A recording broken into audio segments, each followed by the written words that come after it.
friends, welcome to Nilesh Education. This is my official YouTube channel. Today we will study about class 7 science chapter 9, that is soil. Let's begin. Here we are. As you can see, this is chapter soil of class 7 science.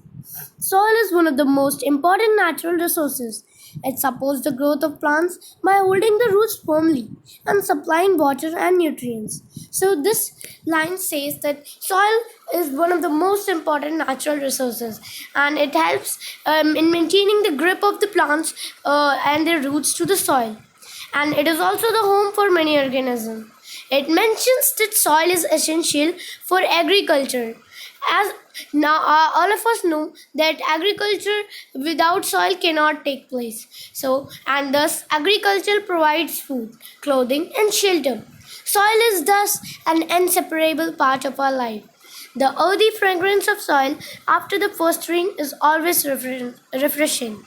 Now, most of us know that after the first rain, the soil smells very nice. So let's read about the next paragraph. One day during the rainy season, Paheli and Bujo observed an earthworm coming out of the soil. Paheli wondered whether there were other organisms in the soil. Let us find out. As you can see, activity 9.1 you can do on your own, and table 9.1 you can fill it with the help of your teacher. And here Paheli says something. Let's find out what she's saying. I wonder why I found out some pieces of plastic articles and polythene bags in the soil samples collected from the roadside and the garden. Polythene bags and plastic pollute the soil. They also kill the organisms living in the soil. That most of us know. That is why there is a demand to ban the polythene bags and plastic. Other substances which also pollute the soil are number of waste products, chemical and pesticides. Now, a question can come: which substances can pollute the soil? So, answer could be other substances which pollute the soil are number of waste products, chemicals, and pesticide. Okay. Now, let's say what Bujo is saying. I want to know whether soil from field can be used to make toys. Actually, the answer, if you notice the question, it is saying field, and we can't take the soil from any of the field. We need a good clay soil to make the toys durable and to make good bonding between the soil. Let's read about under the heading soil profile. Soil is composed of distinct layers. Perform these activities to find out how these layers are arranged. Activity 9.2 you can read and understand. Now, figure 9.2 is a very important one. Figure 9.2 can also come in the exam, so be ready to prepare it. Figure 9.2 shows us that if we get a soil sample and mix it and dissolve it in water and keep it settled for some time, we will see the following layers. First, we will see the humus on the top, as humus is lighter than water.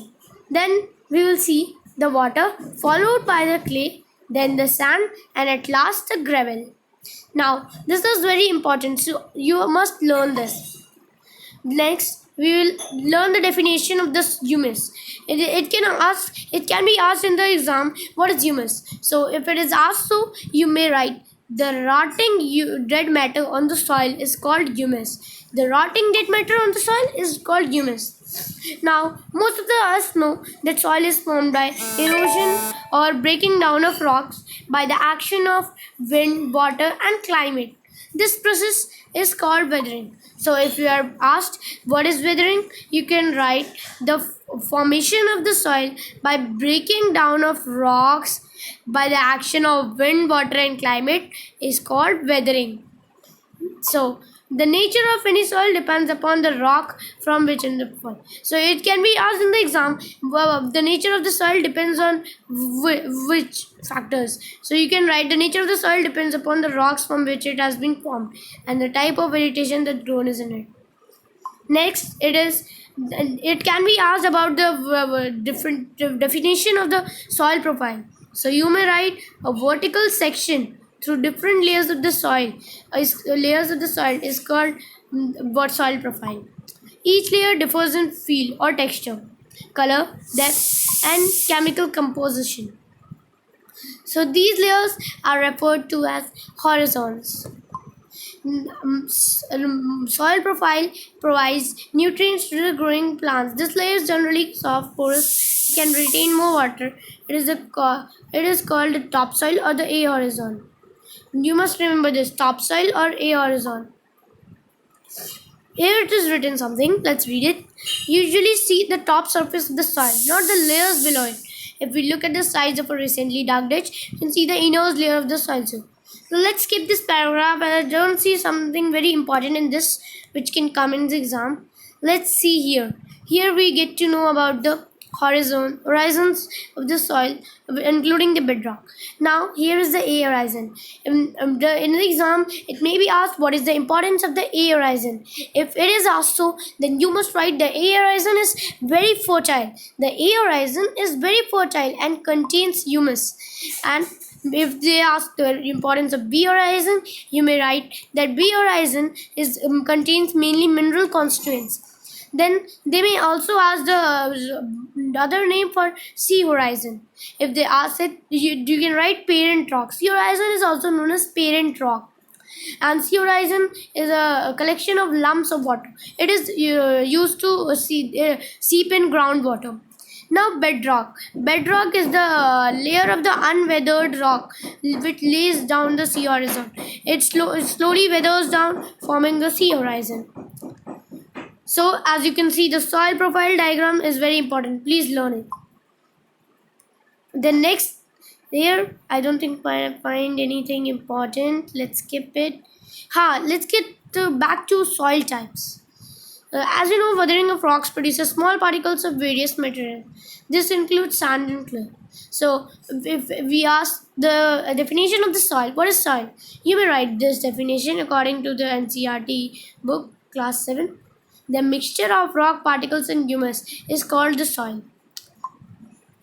Now, the soil is classified upon the basis of the proportion of particles of various sizes. If a soil contains greater proportion of big particle, it is called sandy soil. If the proportion of fine particles is relatively higher, then it is clay soil. Now, most of you will be wondering what is the meaning of fine. Actually, fine here means smaller or more finer or smaller. Yeah, if the amount of large and fine particle is about the same, that means near to equivalent or something like that, the soil is referred to as loamy.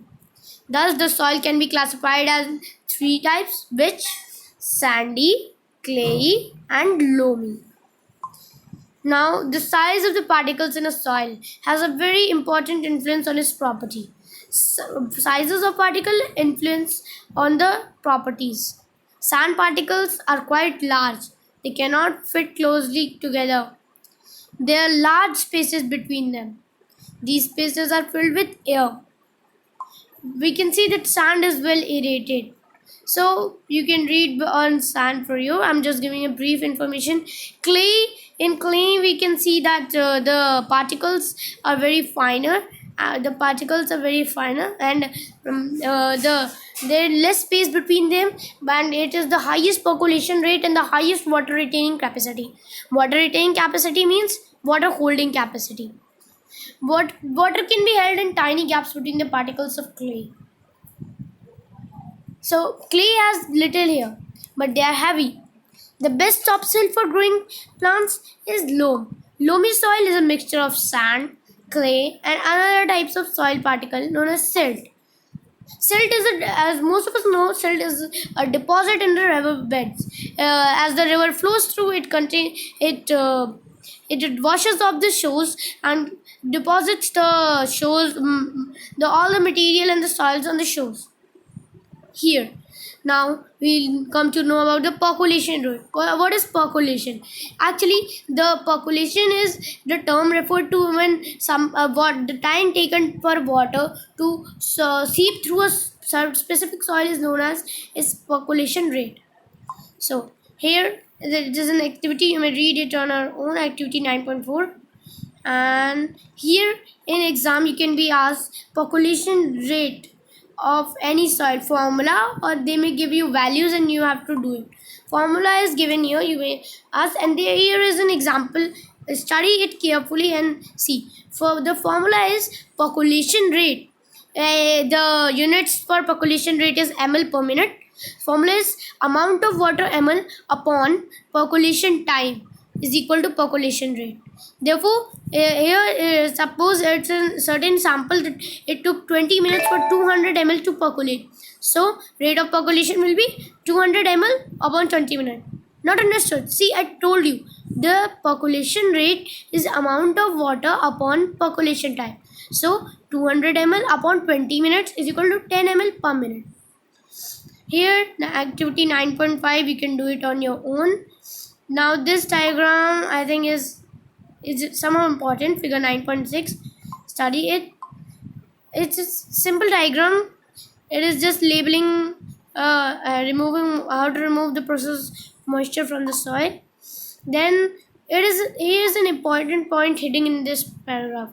On a hot summer day, the vapor coming out of the soil reflect the sunlight and the air above the soil seems to shimmer. Now a question can come in the exam. Why does the soil seems to shimmer on a hot summer day? So be ready to answer it. This is the answer which I have marked. Now here some 9.7 is not more important. Now don't be confused with this long formula. It is not required.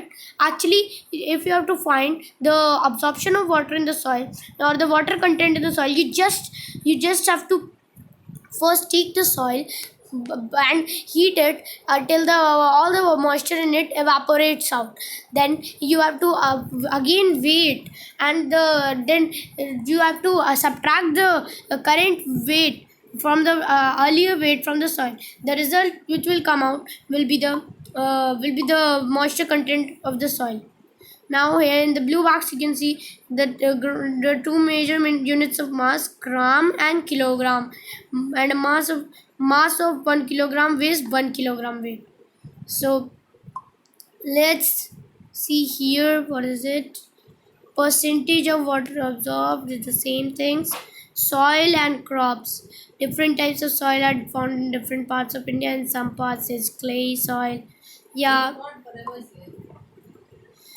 Soil is affected by many factors, like soil is affected by wind, rainfall, temperature, light, and humidity. These are some important climatic factors which affect the soil profile and bring the changes in the soil structure. So here I don't think it's important. Now we learn that clay and loamy soils are both suitable for growing cereals like wheat and gram. Now remember one thing: clay and loamy can be important for growing crops, but not sandy. Sandy can also for use be for growing cotton only. Now here for paddy, soils rich in clay and organic matter have a good capacity to. As we all know that paddy means rice. Paddy means rice. Don't be confused. Paddy needs more amount of water quantity. So clay soil, which has the highest population rate, is good for growing it. For lentils or masoor in Hindi and other pulses, loamy soils which drain water easily are required. Loamy soils is required for lentils. For cotton, as I told you earlier, sandy loam or loam which drain water easily. In most of the crops, loamy soil is suitable. Fine. Now here it is told that crops such as wheat are grown in fine clay soil because they are rich in humus and very fertile. Okay, clay soil is rich in humus and very fertile. So here I think we have come to the end of the chapter. A little left to explain. The removal of land surface by water. Now it is a definition of erosion given here. Wow. Let's mark it. The removal of the land surface by water, wind or ice is known as erosion. Now how can we prevent this erosion? This is your task. Go out and find out and tell me in the comments below.